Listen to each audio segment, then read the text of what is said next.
Japan के रिश्ते मौजूदा वक्त में सबसे बेहतरीन दौर में हैं। जापान ने भारत में 10 ट्रिलियन येन मतलब कि लगभग 5.5 लाख करोड़ रुपए के निवेश का लक्ष्य रखा है। Mumbai Ahmedabad high speed rail project Bharat Japan दोस्ती का सबसे बड़ा प्रतीक है। और तो और जापान 2030 तक 500 भारतीय एआई एक्सपर्ट को अपने यहां पर रिसर्च के लिए बुला रहा है।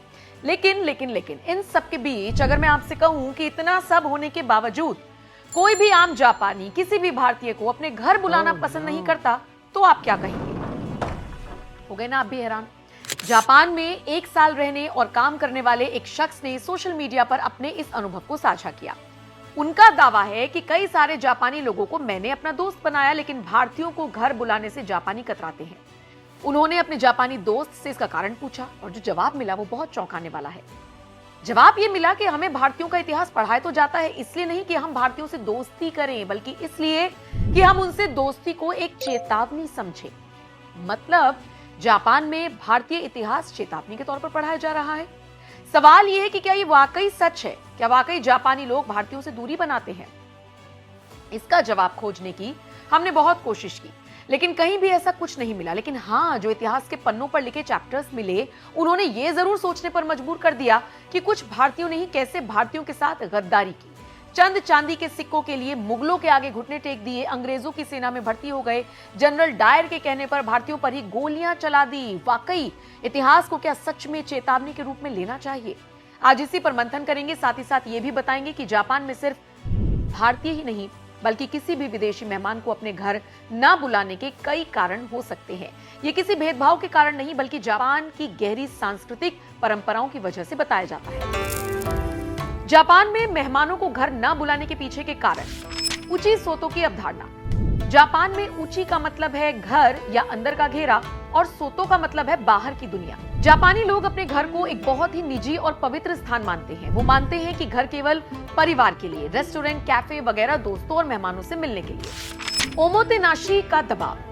जापानी आतिथ्य सत्कार को ओमोतेनाशी कहते हैं। इसका मतलब है कि मेहमान की ऐसी सेवा करना कि उसे कोई कमी महसूस ना हो। अब अगर कोई जापानी आपको घर बुलाता है तो वो महसूस करता है कि उसे घर को एकदम चकाचक साफ करना होगा, बेहतरीन खाना खिलाना होगा मेहमान को, और ये प्रक्रिया उनके लिए बहुत मानसिक दबाव और थकान वाली हो सकती है। इसीलिए वो बाहर मिलना ज्यादा पसंद करते हैं। घरों का छोटा आकार। जापान के शहरों में घर बहुत छोटे होते हैं। वहां लिविंग रूम इतने बड़े नहीं होते कि कई मेहमानों को बिठाया जा सके। जगह की कमी के कारण वो किसी को बुलाकर असहज महसूस नहीं कराना चाहते। शोर और पड़ोसियों का ध्यान। जापानी समाज में दूसरों को परेशान ना करना एक बहुत बड़ा गुण है। घर में मेहमान आने पर बातचीत होगी और शोर होगा तो पड़ोसियों को परेशानी हो सकती है, जिससे जापानी लोग बचते हैं। सामाजिक शिष्टाचार। जापान में रिश्तों को धीरे धीरे आगे बढ़ाया जाता है। जब तक कोई जापानी व्यक्ति आपको अपना बहुत करीबी दोस्त ना मान ले, तब तक वो आपको अपने निजी जीवन में शामिल नहीं करता।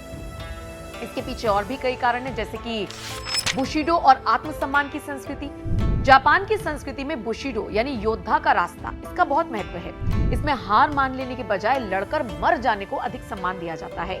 द्वितीय विश्व युद्ध के दौरान जापानी सैनिकों ने समर्पण करने के बजाय जान देना बेहतर समझा। इतिहास की समझ का अभाव।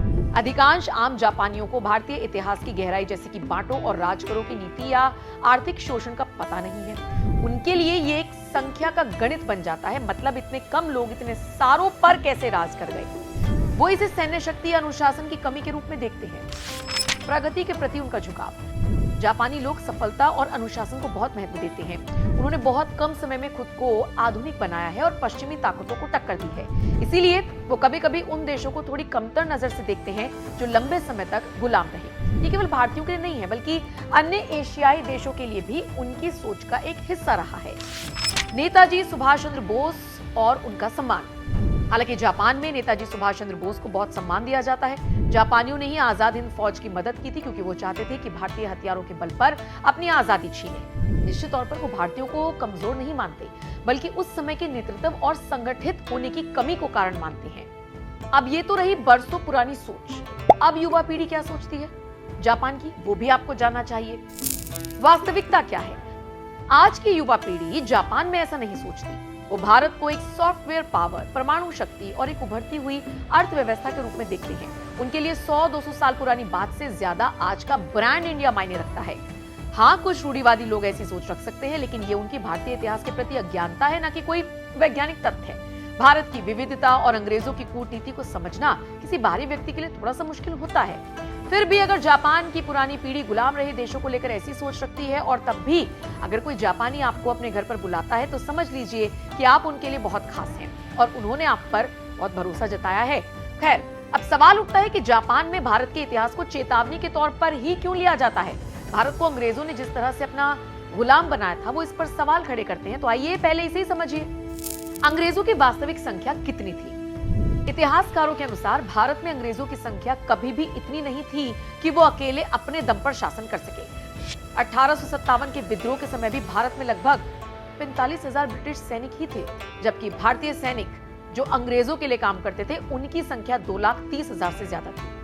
1900 के आसपास पूरे भारत में अंग्रेजों की कुल आबादी, चाहे अधिकारी हो, सैनिक हो, नागरिक, सब मिलाकर लगभग 1.5 से 1.7 लाख के बीच में थी।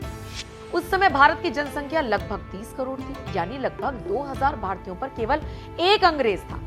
अंग्रेजों ने अपनी संख्या के दम पर नहीं, बल्कि भारतीयों की मदद से भारतीयों पर राज किया। ब्रिटिश सेना में 80% से ज्यादा सैनिक भारतीय ही थे। एक भारतीय ही दूसरे भारतीय को नियंत्रित कर रहा था, क्योंकि उसे वहां से वेतन मिल रहा था, सैलरी मिल रही थी। भारत उस समय एक देश नहीं, बल्कि 500 से ज्यादा छोटी बड़ी रियासतों में बटा था। अंग्रेज एक राजा को दूसरे के खिलाफ मदद का लालच देकर अपना प्रभाव बढ़ाते चले गए। पुलिस, पटवारी, क्लर्क और टैक्स वसूलने वाले लोग भारतीय ही थे, सब भारतीय थे। अंग्रेजों ने केवल मैनेजमेंट संभाला था। जब अंग्रेज भारत आए तो उनके पास आधुनिक हथियार जैसे कि बंदूकें, तोपें और संगठित सैन्य तकनीक भी थी। उन्होंने भारतीय राजाओं को आधुनिकता का झांसा दिया और धीरे धीरे उन्हें कर्ज के जाल में फंसा लिया। इसे कमी के बजाय एकता का अभाव कहना ज्यादा सही होगा। उस समय भारत की पहचान एक आधुनिक राष्ट्र के रूप में नहीं थी। लोग अपनी जाति, धर्म और रियासत के प्रति वफादार थे, देश के प्रति नहीं। आम जनता के लिए पेट भरना प्राथमिकता थी। जो वेतन देता था, लोग उसके लिए काम करते थे। महान दार्शनिक स्वामी विवेकानंद ने एक बार कहा था कि अंग्रेजों ने भारत पर विजय इसलिए नहीं पाई क्योंकि वो श्रेष्ठ थे, बल्कि इसलिए क्योंकि हम संगठित नहीं थे। एक तरफ अंग्रेजों का शासन, तो वहीं दूसरी तरफ मुगलों के लिए भी यही कहा जाता है कि मुगलों की संख्या भी ज्यादा नहीं जब वो राज करने आए। कुछ जयचंदों की वजह से ये मुमकिन हो पाया। कुछ लोग जलियांवाला बाग घटनाक्रम का जिक्र करते हैं, जिसमें कहा जाता है कि जनरल डायर ने गोली चलाने का आदेश तो दिया, लेकिन ट्रिगर दबाने वाला कौन था, ये सबको पता होना चाहिए। जलियांवाला बाग में जनरल डायर के साथ जो सैनिक गए थे, उनमें से अधिकांश भारतीय थे। डायर अपने साथ लगभग 90 सैनिक लेकर गया था। इनमें गोरखा रेजिमेंट, बलूच रेजिमेंट और कुछ सिख सैनिक शामिल थे। यानी बंदूक थामने वाले हाथ भारतीय थे, लेकिन दिमाग और आदेश जनरल डायर का था। सवाल तो लोग ये भी उठाते हैं कि आखिर उस वक्त किसी ने पलटकर जनरल डायर पर ही गोली क्यों नहीं चलाई। सोचिए, इतिहास बताता है कि जनरल डायर को अपनी सुरक्षा का इतना भरोसा था कि जैसे किसी बाग में जाना है और संकरा रास्ता है, तो अपनी बख्तरबंद गाड़ियों को वो बाहर छोड़ दिया करता था। रास्ता छोटा होने के कारण गाड़ी बाहर खड़ी होती थी, वो केवल मुट्ठी भर सैनिकों के साथ अंदर होता था। तो सोचिए, अगर वहां पर हजारों की भीड़ एक साथ निहत्ते ही उन 90 सैनिकों पर टूट पड़ती, तो कहानी कुछ और होती। कुल मिलाकर देखा जाए तो इतिहास के पन्नों में कुछ ऐसे किस्से हैं जिनसे मौजूदा वक्त में सबक लिया जा सकता है। हालांकि जापान के लोग भी भारत के बारे में ऐसा सोचकर ही उन्हें अपने घर में एंट्री नहीं देते हैं, इसका कोई प्रमुख प्रमाण तो है नहीं। लेकिन इतना जरूर है कि भारत के इतिहास को अगर जापानी चेतावनी के तौर पर ले सकते हैं, तो फिर खुद भारतीय क्यों नहीं।